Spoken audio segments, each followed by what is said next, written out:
Мөн гармоник хөдөлгөөнийг тодорхойлох хэд хэдэн хэмжигдэхүүн байдгууд нь энэ доор бичсэн. За дээшлүүлж байгаа ярив. Шилжилт, далайц, цикл, үе, давтамж, цаашлаад фаз гэх мэтчлэн эдгээр одоо хэмжигдэхүүнүүд тодорхойлж идэг. Гармоник хөдөлгөөнийг шилжилтээс нь эхлэж тэнцвэрийн байрнаас Т акшн дах биеийн байрлал руу татсан радиус векторыг хэлнэ гэж. Энэ дээд талын зурган дээр бүгдээр яри. Энийг нь устгахчид үзүр. Тэнцвэрийн байрлалаас Т акшн энд байсан гэж үзье. Энийг ингээд тодтогоод энд буцаад ирсэн байлаа гэж үзье тухайн акшнд. Тэгвэл энэ тэнцвэрийн байрлалаас тэр байрлал хүртэл татсан радиус векторыг энэ векторыг бид нар шилжилт гэж хэлдэг байна. Энэ шилжилтийн вектор байх нь x вектор. Далайц гэж юу вэ гэх юм бол а үсгээр тэмдэглэдэг байх нь шилжилтийн хамгийн их утгыг хэлдэг байна. Тэнцвэрийн байрлалаас холдож чадах хамгийн их утга буюу энэ дээр бол энэ аа шүү дээ. Тэнцвэрийн байрлалаас хамгийн холч хаана хүрч хазаах юм бэ? Тэрийг л бүгдээрээ далайц гэж хэлээд байгаа юм. Энэ нөхөр таваар ш далайц болох нь байна. Цикл нэг бүтэн хэлбэлцэл хаанаас гараа хаашаа. Эндээс гараад энд хүрээд буцаа шахагдаад буцаад энэ байрандаа ирэх. Энэ нэг бүтэн цикл шүү. Нэг бүтэн хэлбэлцэл гэсэн үг. Тэрнээс хүмүүсийн ерөнхийдөө дутуу ойлгоод байгаа зүйл нь энд хүрээд нэг хэлбэлцэл гэж бодоод үгүй. Анх гарсан тэр байрал дээр буцаад ирж явах хэрэгтэй. Тэгжээж нэг бүтэн хэлбэлцэл болно. Тэрийг л цикл гэдэг юм. Cycle гэдэг үгнээс гаралтай. Битүүлэх гэсэн утгатай үг шүү дээ. Ингэж яваад ингээд битүүрж гинэ гэсэн үг. Үе нэг бүтэн хэлбэлцэл хийх хугацаа үе гэнэ. Яг саяны шиг. Эндээс гараад ингэж хөдлөөд буцаад буцаад энэ байрлал дээр ирэх юм бол нэг үе гэж хэлнэ бүгдээрээ. Давтамж нь мэдээж ойлгомжтой нэг ч хугацаанд хийх хэлбэлцлийн тоог хэлдэг. Үе болон давтамж нь нэг нэгнийхээ урвуу пропорционал хэмжигдэхүүн гэдгийг бид нар бас мэднэ. За нэг нь ньюгээр тэмдэглэн нөгөөх нь тэгээр тэмдэглэн давтамжийг ямар нэгжээр илэрхийлэх вэ гэвэл герц гэдэг нэгжээр илэрхийлдэг. ГЦ гэж бүгдээрээ товчилдог. За нэг гэчив. Бас секундын хасах нэг зэрэг нь герцийг илэрхийлнэ. Залуусаа. Энийг бид нар мэднэ. Харин үеийн нэгж нь юу вэ? Секунд. Ийм байна. Шилжилтийн хамгийн их утга. За энэ шилжилттэй холбоотой бол энэ ерөөсөө ингээд метр. Энэ бас метр илэрхийлэгдэх хэмжигдэхүүнүүд байх нэ. Тэгвэл ийм зөв тогтол бүхий одоо энэ хөдөлгөөнийг буюу энгийн гармоник хөдөлгөөнийг ямар тэгштгэлээр илэрхийлж болох вэ математик дээр. Энэ тэгштгэлүүдийг гаргаж ирэхэд бол дараах зурагт харуулсан механизмыг бүгдээрээ бүтээнд энэ механизм дээр юу байгаа вэ гэсэн чинь тойрог замаар машин тогтмол хурдтай хөдөлж байна. Тойрогоор жиг дэрэг хөдөлгөөн явж байгаа шүү энд. Дараа жиг энэ гэдэг нь хурдныхын тоон утга нь тогтмол байна гэсэн үг. Тэрнээс чиглэл нь өөрчлөгдөж байгаа. Тэгэхээр тойрогоор жиг дэргэнэ гэхээр чинь юу гарч ирдэг вэ? Төвд тэмүүлэг хурдтал гарч ирдэг. Яагаад? Хурдны чиглэл нь байнга өөрчлөгдөд байгаа учраас. Энэний тухай мэдлэгээ бүгдээрээ илүү гүнзгийрүүлэх гэвэл өмнө нь хийсэн байгаа тойрогоор ирэх хөдөлгөөн болон ертөнцийн техник таталцлын хуулийн хичээлийг бүгдээр үзэж болно. Окей, юу болоод байна гэхээр тойрог замаар тогтмол хурдтайгаар буюу хурдныхаа уртын тогтмол жигд байдлаар энэ тоглоом машин эргэж байна. Энэ тоглоом машин эргэж байхад бүгдээрээ наан нь гэрлийн үүсвэрийг тавьсан байна. Яагаад гэрлийн үүсвэрийг тавьсан юм? Харанхуй өрөөнд дотор энийг тавьсан байгаа гэж бодчих. Яагаад вэ гэвэл дэлгэцэн дээр машины сүүдрийг үүсгэхийн тулд машины сүүдрийг яагаад үүсгэж байгаа юм бэ гэсэн чинь энэ машины сүүдэр нь энгийн гармоник хөдөлгөөнийг хийдэг юм байна. Тийм учраас. За машин байгаа, гэрлийн үүсгэр байгаа, сүүдэр дэлгэцэн дээр үүссэн. Дэлгэц ямар тэнхлэгтэр байна вэ гэвэл x тэнхлэгтэр байгаа гэж бодчих бүгдээрээ. X тэнхлэг. Ингээд x тэнхлэгтэр сүүдэр нь энгийн гармоник хөдөлгөөнийг хийдэг байх нь. Энэ машин дээр p цэгийг бүгдээрээ аваад зурчих. Нэг юм p цэг байгаа гэдэг. Төсөөлье. Одоо машиныг бүгдээрээ p цэгээр төлөөлүүлээ шүү. Ингээд энэ хүртэл татчихсан. Энийг илүү тодорхой байлгахын тулд багш нь энэ доор тусад нь энэ гурван зургийг бэлдсэн байгаа. За p бол машин. O-гоос тойргийн төвөөс p руу татсан энэ векторыг бид радиус вектор гэж хэлдэг. Радиус векторын тоон утга нь a юм байна. Радиус нь a-та тэнцэх нь байна гэж ойлгочихъя. Хугацааны тодорхой агшинд машин энэ p цэг дээр байх юм бол сүүдэр нь хаана байх вэ гэвэл сүүдэр чинь x тэнхлэг дээрх одоо тэр байрлалаар тодорхойлогдно. X тэнхлэг дээрх байрлалыг олохын тулд энэ радиус векторын a-гийн x тэнхлэг дээрх проекцийн сүүдрийг нь би авах ёстой байгуулагч. Энэ хоёрын хооронд өөддөө үнцэг байх бол энэ x тэнхлэг дээрх байгуулагчийн урт нь тэр нь x-гийн А гүрчхэн косинус тета байх нь ойлгомжтой. Энэ бол x тэнхлэг дээрх тухайн машины сүүдрийн байрлалыг илэрхийлэх юм байна гэсэн үг. Энэ нэг чухал тэгштгэл гараад ирлээ. Хурдыг бүгдээр олъё. Хурдны хувьд мэдээж тойргоор жигд эргэж байгаа учраас тойрог шүргэж байдлаар бүгдээр ийм шугамн хурдыг тодорхойлчих болно. Энэ хоёрын хооронд 90 градус байгаа. Энийг би энд зурсан байна. Тусна. Эндээс ийшээгээ босоо ийм тэнхлэг татчих юм бол энэ өнцг нь тета болдог. Энд харуулсанчлаа. Одоо энэ хурдны векторын x тэнхлэгийнх нь хурд надад чухал шүү дээ. Сүүдэр чинь x тэнхлэг дээр үүсэж байгаа юм чинь. Тэрийг би сонирхож байгаа. Тэр утгаараа бүгдээрээ тригонометр ашиглаад x тэнхлэг дээр хурд нь v гүрчхэн синус тета өнцгийн эсрэг талын уртаа гэд ингээд гаргаад ирж болно. Энд дээр бичсэнчлээ.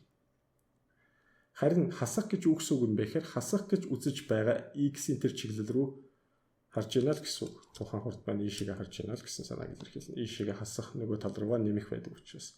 Иймээс x тэнхлэг дээрх одоо хурдны байгуулагч нь хасах v синус тета буюу хурдны x тэнхлэг дээрх сүүдэр нь ийм байх нэ гэд бүгдээрээ ойлгочихъя. Харин байрлал шилжилтийн x тэнхлэг дээрх сүүдэр нь a гүрчхэн косинус тета байсан. Дараа нь хурдтгалын тухай бүгдээрээ ярилцъя. Хурдтгал гэдэг маань энд ямар хурдтгал вэ гэвэл төв рүү тэмүүлж байгаа хурдтгал. Яагаад? Тойргоор жигд эргэх хөдөлгөөн байна шүү дээ. Тойргоор жигд эргэж байна гэдэг чинь хурдныхын чиглэл өөрчлөгдөж чинь хурд өөрчлөгдөж. Хурдтгал бий болно. Тэр хурдтгал нь төв тэмүүлэх хурдтгал байдаг. Тэрийг аагаар тэмдэглээд энэ ногооноор төврөн тэмүүлээд зурсан байна. Солбсон үнцэг тета болно. Ингээд x тэнхлэг дээр a-гийн байгуулагч нь тэр сүүдрийн x тэнхлэг дээр хурдтгал нь хасах a косинус тета байх нь байна. Энэ байна гэсэн үг. Хасах a гэж үгс үг юм бэ? X-ийн хасах гэж үзэж байгаа энэ чиглэл рүү харсан байна л гэсэн үг. Тэр доод талын сум хаана байна? Доод талын сум энэ байна. Түүнийг энэ дээрээс параллелээр зөөж доош нь буулгаж ирсэн гэж бүгдээрээ бодож болох нь байна.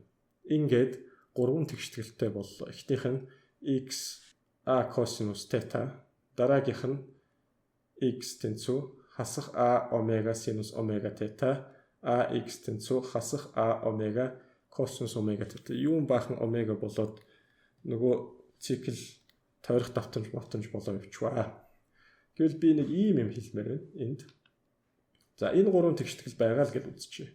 Тета өнцгийг тодорхой хугацаанд хуваах юм бол тэр нь өнцөг хурд гардаг гэдгийг бид нар тойрог хөдөлгөөнөөс мэдж байгаа. Өнцөг хурд гарна.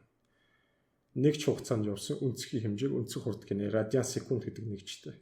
Ингээд энэ өөттэй өнцгийн оронд тета гэсэн ч болно шүү. Омега гүрчхэн т гэдэг ингээд бүгдээрээ орлуулчих болох нэ. Тийм учраас энэ нэг арцгансан юмнууд гарч ирээд байгаа.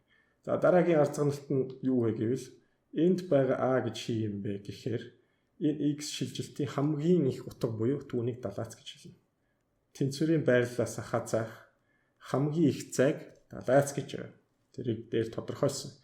Харин энэ өөттэй өнцгийн оронд бүгдээр омега гүрчхэн т гэд энийг орлуулад өгчөж байгаа. Тийм учраас шилжилтийн тэгштгэл нь а гүрчхэн cos омега т болоод байгаа юм аа. Доод талын тэгштгэл нь энэ д талын адилтгалаас гарч ирсэн. Тэр нь x хасах sin омега тета болчихно.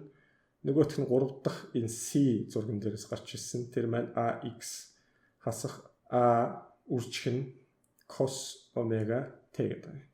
Косинусын урд байгаа энэ хэмжигдэхүүнүүд нь тухайн хэмжигдэхүүний хамгийн их утгуудыг илэрхийлдэг, далаацуудыг нь илэрхийлдэг. Косинус синус урд байгаа. Юу гэсэн бэ гэвэл би сая синусын урд энэ хурд байна. Косинусын урд энэ хурдтгал байна. Энэ нь чухал учраас энийг 0 гэд энийг 0 гэж байна. Тэгвэл юу болох вэ гэвэл Vx тэнцүү V0 синус омега т хасах Ax тэнцүү хасах A0 косинус омега т болно гэсэн үг. Энэ V0 A0 A-нуудыг бүгднийг юу гэж хэлэх вэ гэвэл ерөнхий нэршил нь далаац гэж хэлнэ. Хамгийн их утгуудыг илэрхийлж байгаа.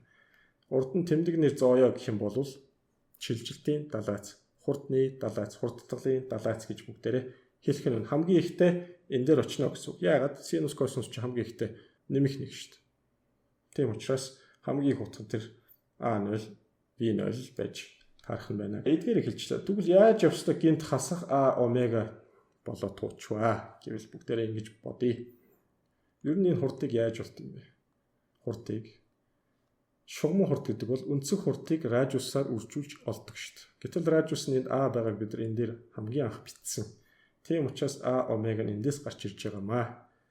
Аха. Тэгээд бүгдээрээ энэний оронд орлуулчих юм бол хасах А омега син омега Т байдаг байна. Энэний уламжлалыг авах юм бол хурдтал гарч ирдэг. Яг үнэндээ эдгээр нэг нэгнийхээ уламжлал байдаг. Тэгэхээр энэ арт талынх нь синусаас омега нь гарч ирээд уртлынх нь омегад үржигдээд А омега квадрат болдог байгаа шүү. Энийг иш нь орлуулсан гэж бүгдээрээ бодчих. Дахиад нэг гаргалгаа нь юу вэ гэвэл энэ хурдны тэгштгэлийн гаргалгаа нь энэ шилжилтийг одоо хугацаагаар уламжлалыг нь авчихад гараад ирдэг. А cos омега Т-ийн уламжлалыг хугацаагаар нь авъя. Эхлээд А бол тогтмол учраас урдаа гараад ирнэ. Дараа нь косинус арт талынх нь хаалтан дотор байгаагийн уламжлалыг нь авна. Тэр нь омега гарч ирнэ. Тэгээд косинус функцийнхаа уламжлалыг авна. Тэр нь хасах синус омега Т болдог. Тийм учраас энэ нь хасах А омега синус омега Т болдог байна. Ингэж гаргаж ирж болно. Үүнтэй адил зарчмаар за би алиг айлах вэ? Энэ хэсгийг төр зөр айлгачих. Үүнтэй адил зарчмаар бүгдээр хурдны тэгштгэлийн хугацаагаар уламжлалыг нь авбал тэр нь хурдтал болно. Игшин зүрийн хурдталаас саны ингээд энэ юу болох вэ гэвэл хасах А омега 2 мөрөөр амьдарч байгаа синус омега Т дотроос хаалтнаас омега суллагдаж гарч ирээд синусын уламжлал нь cos омега Т болно. Тийм учраас хасах А омега квадрат cos омега Т болдог байна. Аха, ингэж бас гаргаж бүгдээрээ болно. Яаж гаргаж болно? Сүүдрээр нь гаргаж ирж болно. Эхнийх нь тэгштэглийг нь харчин гутлаа дараа нь нөгөө хоёр тэгштэглийг нь уламжлал аваад гаргаад ирж бас болох нь байна гэдгийг санаад авъя бүгдээрээ. Энэ дээр би нэг хэд хэдэн юм хэлээдхий. Хурдны далайц нь А гүрчг нь омега байдаг бахан. Харин хурдтгалын далайц нь А омега квадрат байдаг байна. Энийг бит юм артаарай. Нэг дараа нь бүгдээрээ дахиад ашиглана.